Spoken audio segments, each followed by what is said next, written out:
Oh, springtime in Florida is one of my favorite times. Everything's turning green. The plants are just busting out. And oranges, watermelons. I got the best drink, the most refreshing drink right here. Watermelon blended, cold watermelon. I keep my watermelons in the fridge, and I always get the football type watermelons with the black seeds. You want to get the seeded watermelon. I blend it all. I just blend it up. It's cool, it's refreshing, it's one of the best drinks on planet Earth, blended watermelon. So good. I like to keep everything simple. You know, I don't complicate things. I don't like to spend a lot of time in the kitchen. I'd rather be outside doing things. So, don't get me wrong, I enjoy my food. Sometimes I'll spend more time in the kitchen preparing something special for dinner, but it's usually dinner only. Breakfast and lunch are always simple for me because it's just fruit, fruit, fruit, and more fruit. So, and then dinner I'll delve into maybe some dehydrated things, some salads with lots of ingredients, homemade dressing that takes some time, different things like that, but keep it simple. But I also wanted to talk today about one of the keys to health, and that is avoiding congestion. Avoid congestion in your body. And basically that's what I had. For 58 years I was eating congesting type of foods, a lot of animal products, a lot of processed grains and things like that, and they just congest you. And when I first went vegan, I knew from my mentor, Dr. Doug Graham, that you have to go low fat, which is going to be key to your success. Is there fat in watermelon? Yes, there is, believe it or not. There's some in the seeds, obviously, and I blend them. But there's fat in almost everything. But fruits and vegetables average in that 5 to 10 most of the time. 5 to 10% of the calories are from fat. Now, once you get up above eating 10%, once you start to eat 15, 20% of your calories from fat, you're going to notice a difference. You're not going to be as sharp mentally. Your clarity will suffer a little bit maybe, because fats are congesting type foods. So it's very important that you realize how much fat are you eating each day. Because sometimes I'll ask some of my clients, well, tell me what you ate today.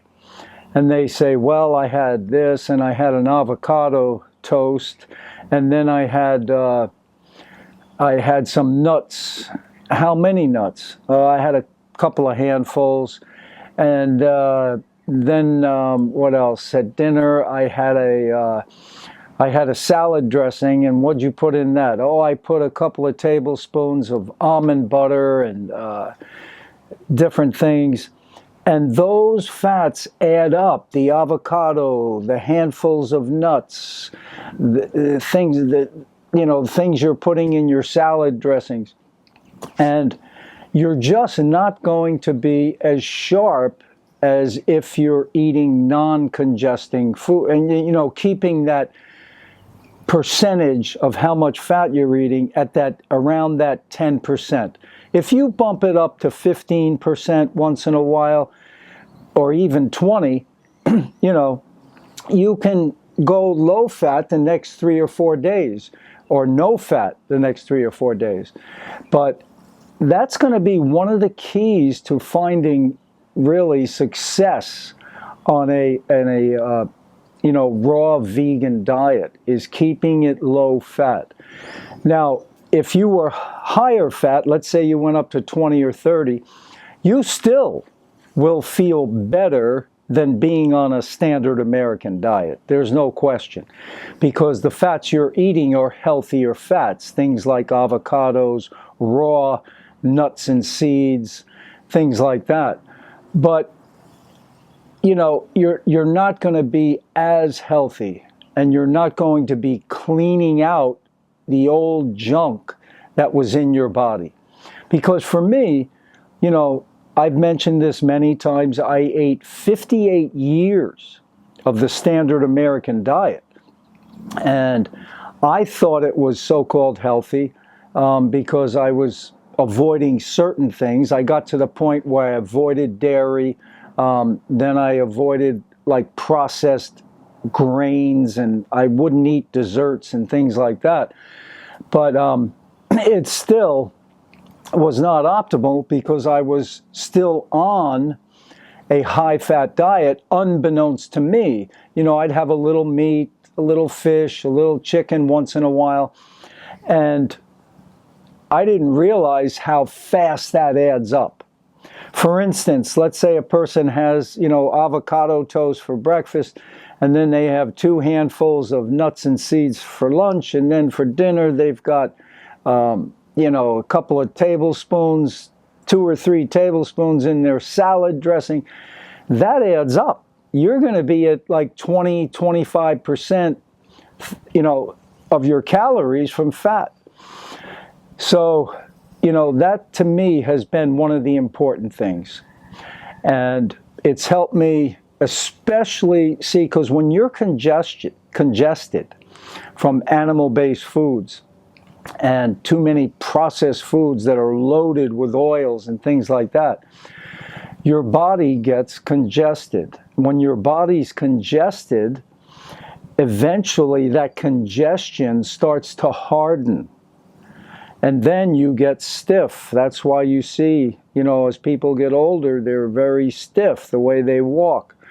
And that's because of congestion, which comes from too much saturated fats. So, you know, you've got to learn how to get the percentage of the calories that you're getting per day from fat, you've got to get that down to 10%, 15% max. And some days just eat less than 10. So you average out at about 10%, 12%, whatever. But, you know, nobody's perfect, okay? You know, the goal is not perfection because we can't get there. We're not going to eat perfectly every time. But the goal is to be in that range where we're going to have good health. So keep it simple. Start, you know, drinking and eating things like watermelon. Blend your watermelon if you like. I think it's okay. Chew it if you have to. You can chew it. But, you know, I've improved my flexibility. Okay, my flexibility now at age 74 is better than when I was 58 when I started. I was stiff because of so many years of congestion. And I've detoxed. Did I lose weight? Yes. I lost about 10 or 15 pounds, and I was already considered, you know, a thin person. But now I'm starting to put it back on a little bit because I'm eating more. I've learned to uptake my calories, but they're good calories. They're low-fat calories. That gives me energy to train more, so I can do resistance training more and put on a little bulk. So I can't emphasize this enough. You have to understand that your fat intake is going to be directly related to the level of health you're going to have. All the best. Keep it simple. Don't spend a lot of time in the kitchen. You know, maybe for dinner a little bit, but breakfast and lunch, fruit, fruit, and more fruit. Fruit up, baby. Check out my website below. There's some interesting programs that I have there for any of you that are interested in improving your health. All the best. Take care.